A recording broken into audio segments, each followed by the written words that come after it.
Exercise 1.4 का question number 3 हम solve करने जा रहे हैं। ये बिल्कुल आसान सा क्वेश्चन है, सिर्फ थोड़ा सा ध्यान देने की जरूरत है।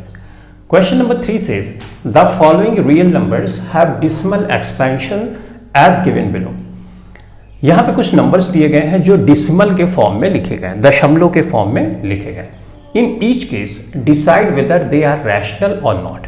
हमको देखना है डेसिमल एक्सपेंशन और बताना है कि ये रैशनल है या रैशनल नंबर नहीं है।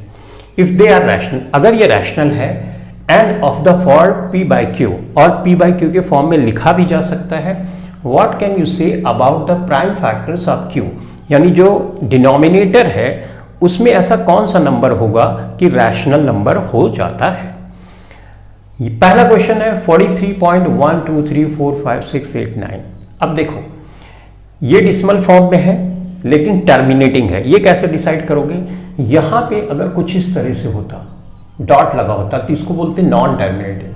डॉट तो लगा नहीं है, इसका मतलब टर्मिनेटिंग है। अगर इसके ऊपर कुछ ऐसे लाइन खींची होती तो हम ये बोलते कि जितने नंबर पे, जितने डिजिट पे वो लाइन खींची है उतना नंबर बार बार रिपीट हो रहा है, लेकिन यहां पे ऐसा नहीं है। तो इसका मतलब डेसिमल एक्सपेंशन है टर्मिनेटिंग, और टर्मिनेटिंग डेसिमल एक्सपेंशन जितने भी होते हैं हम उनको p बाई क्यू के फॉर्म में लिख सकते हैं, उनको रेशियो के फॉर्म में हम लिख सकते हैं। तो इसका मतलब है कि ये नंबर है रैशनल नंबर।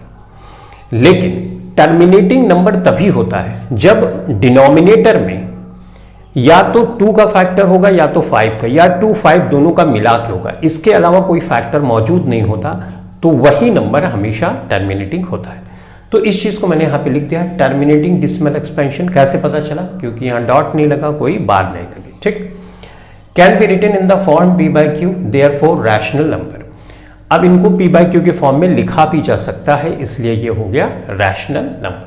कैसे लिखा जा सकता है, बिल्कुल सिंपल है। देखो जैसे इसको मैंने यूं किया, यहां पे 1 बढ़ाया, कोई फर्क पड़ा, कोई फर्क नहीं पड़ा। यहां पे दशमलव बढ़ाया मैंने, अब मैं 0 बढ़ा रहा हूं, इस तरह 0 बढ़ा दिया, कोई फर्क पड़ा, कोई फर्क नहीं पड़ा, क्योंकि दशमलव के बाद 0 की कोई वैल्यू नहीं होती। अब जितनी डिजिट के बाद यहां दशमलव है उतनी डिजिट के बाद यहां है 1 2 3 4 5 6 7 8 9, और यहां पे 1 2 3 4 5 6 8 1 2 3 4 5 6 7 8 9, और यहाँ पे 9 डिजिट के बाद है। तो ऐसी कंडीशन में डेसिमल को तुम रिमूव कर सकते हो, डेसिमल हट गया, ये p बाई क्यू के फॉर्म में हो गया। ठीक है, तो इस तरह से तुमने देखा p बाई क्यू के फॉर्म में हम कितनी आसानी से टर्मिनेटिंग जो डेसिमल एक्सपेंशन होते हैं उनको कन्वर्ट कर देते हैं, इसलिए हम इनको बोलते हैं rational number. I hope you have understood properly.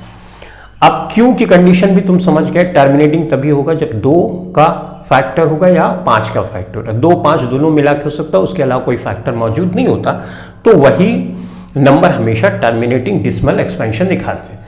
And q is of the form 2 raised to power m, m की जगह कोई भी नंबर रख दो, इस पे power 5 raised to power n, तो n की जगह तुम कोई भी नंबर रख सकते हो। ठीक, तो पहला क्वेश्चन हो गया सॉल्व।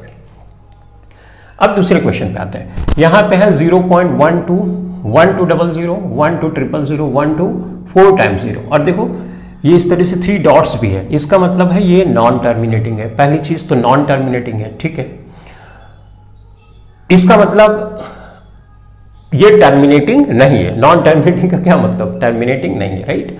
और दूसरी चीज, इसमें कोई डिजिट का ब्लॉक नहीं मिलेगा जो बार बार रिपीट कर रहा हो। अलग अलग, जैसे मान लो तुम ब्लॉक बनाते हो 1 2 का, तो अब नेक्स्ट ब्लॉक 0 1 का, सेम डिजिट का ब्लॉक नहीं बन रहा। अगर मान लो 1 2 0 का ब्लॉक बनाते हो तो 2 ब्लॉक बन गया, अब आगे 0 1 2 है, तो मतलब डिजिट का कोई एक ग्रुप नहीं है जो बार बार रिपीट करे। अगर इस तरह की सिचुएशन आती है तो हम इसको बोलते हैं इरैशनल नंबर, यानी नॉन टर्मिनेटिंग नॉन रिकरिंग जो डेसिमल एक्सपेंशन होते हैं उनको हम बोलते हैं रैशनल नंबर, और इनको हम कभी भी p बाई क्यू के फॉर्म में नहीं लिख पाते, तो हम इसको बोलते हैं irrational number.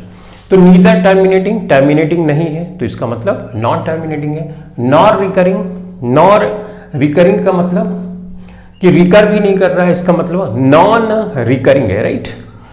Can not be written in the form p by Q, obviously किसी भी इरैशनल नंबर को तुम p बाई क्यू के फॉर्म में नहीं लिख पाते, इसलिए उसको इरैशनल नंबर बोलते हैं। Therefore it is an irrational number. ठीक, अब इसके थर्ड पार्ट पे जाते हैं। यहां पे देखो एक लाइन ऐसे ड्रॉ है, इसका मतलब 1 2 3 4 5 6 7 8 9 ये डिजिट बार बार रिपीट होगी, ये डिजिट बार बार रिपीट होगी।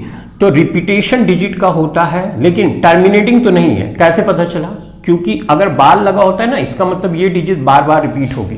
जैसे 1 2 3 4 5 6 7 8, अब यहां फिर से शुरू होगा 1 2 3 4 5 6 7 8 9, तो यही चलता रहेगा। तो इसका मतलब नॉन टर्मिनेटिंग है, नॉन टर्मिनेटिंग लेकिन रिकरिंग है। रीअकरिंग मतलब रीऑकर है, मतलब जो डिजिट्स का ब्लॉक है वो बार बार बार बार पाया जाएगा, तो इसको बोलते हैं रिकरिंग।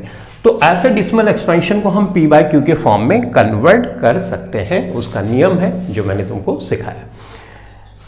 तो it can be written in the form P by Q, therefore rational number. लेकिन ये टर्मिनेटिंग तो नहीं है, नॉन टर्मिनेटिंग कंडीशन तभी आती है जब डिनोमिनेटर में 2 या 5 अगर प्रेजेंट है तो वेल एंड गुड, नहीं भी प्रेजेंट है, इसके अलावा कोई दूसरा फैक्टर जैसे 3 प्रेजेंट है, 11 13, यानी 2 और 5 के अलावा डिनोमिनेटर में अगर कोई दूसरा फैक्टर मौजूद है तो ऐसी सिचुएशन में नंबर नॉन टर्मिनेटिंग हो जाता है लेकिन रिकरिंग होता है। तो आगे लिखा prime factor of Q will also have a factor other than 2 और 5। हो सकता है 2 और 5 हो सकता है नहीं भी हो, दोनों कंडीशन हो सकती है, लेकिन ये श्योर है कि 2 और 5 के अलावा कोई तीसरा फैक्टर मौजूद है जो 2 और 5 का फैक्टर तो नहीं है। जैसे 3 हो सकता है, 7 11 9 कोई भी नंबर हो सकता है। तो हमने इस क्वेश्चन से सीखा क्या? इस क्वेश्चन से ये सीखा कि टर्मिनेटिंग नंबर रैशनल होते हैं, नॉन टर्मिनेटिंग लेकिन रिकरिंग या रिपीटिंग डेसिमल एक्सपेंशन जो होते हैं वो भी रैशनल नंबर होते हैं। एक सिचुएशन बचती है, नॉन टर्मिनेटिंग नॉन रिकरिंग वाले जो नंबर होंगे वो होते हैं irrational number, right. I hope you have properly understood. तो चलो इस क्वेश्चन के लिए इतना ही। Thanks for watching this video, thank you very much.